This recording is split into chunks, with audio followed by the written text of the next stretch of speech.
L'accompagnement est à la mode aujourd'hui. C'est un besoin, ça naît d'un besoin au niveau de la société, de l'individualisation qui se développe.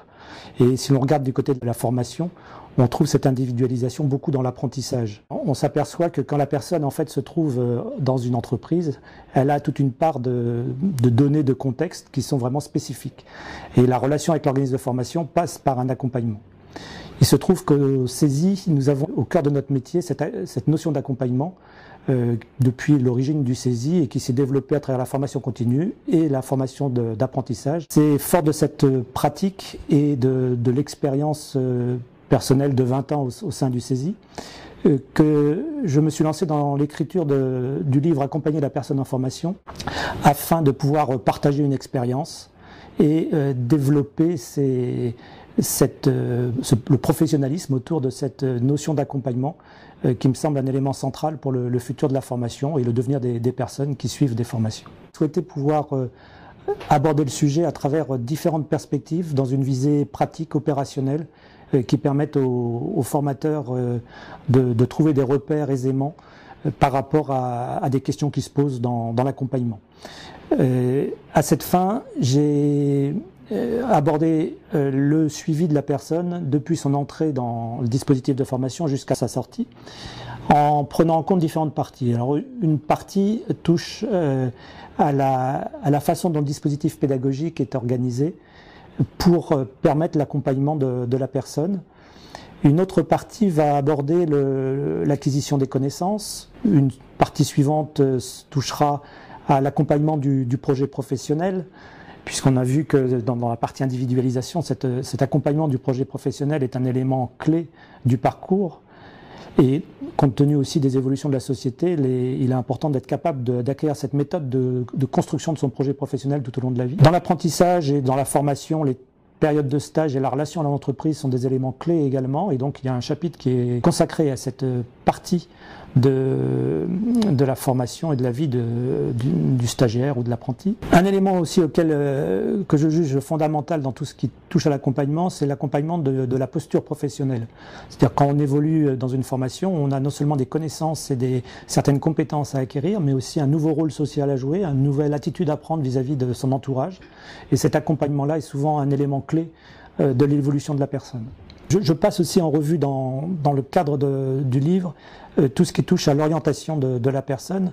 Le projet de formation s'insère dans un projet de vie, non pas que l'organisme de formation ou l'accompagnant en formation soit légitime sur le projet de vie. Par contre, les liens entre le projet de vie et le projet de formation sont étroits et un certain nombre de questions se posent dans l'accompagnement sur cette relation entre le projet de vie de la personne et son projet de formation. Et il y a un gros chapitre qui est consacré à cette partie-là. Élément clé, bien sûr, la relation entre l'accompagnant et l'accompagné. Quels sont un peu les outils que l'on peut utiliser, quels sont les repères que l'on peut avoir et aussi les garde-fous. Enfin, un chapitre consacré à tout ce qui touche aux clés organisationnelles qui vont permettre dans un organisme de faciliter l'accompagnement. Quelques repères éthiques également sur cette dimension. Et puis, une fin d'ouvrage consacrée à une conceptualisation de cette évolution que suit l'accompagné dans le dispositif de formation en termes d'acquisition d'une nouvelle identité professionnelle.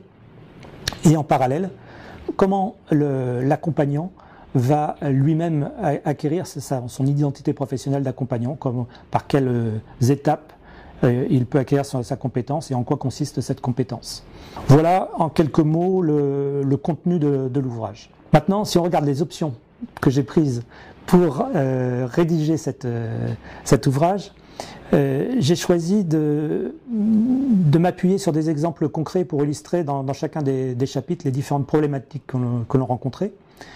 Je me suis efforcé au fil des chapitres de développer de façon à la fois pragmatique et aussi de conceptualiser à travers des tableaux, des schémas, de façon à faciliter un accès visuel aussi à l'ouvrage, donc de développer les différentes parties sous cette forme.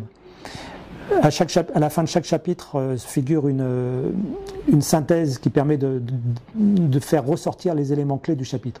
Dans chaque chapitre également, j'ai prêté attention à aborder les types de dysfonctionnements auxquels on pouvait être confronté et quels étaient les remèdes qui pouvaient être apportés par rapport aux différentes étapes. Ce qui fait que globalement, dans cet ouvrage, j'espère avoir mis à disposition les différents outils et repères méthodologiques et de réflexion, d'analyse, qui permettent la pratique de l'accompagnement.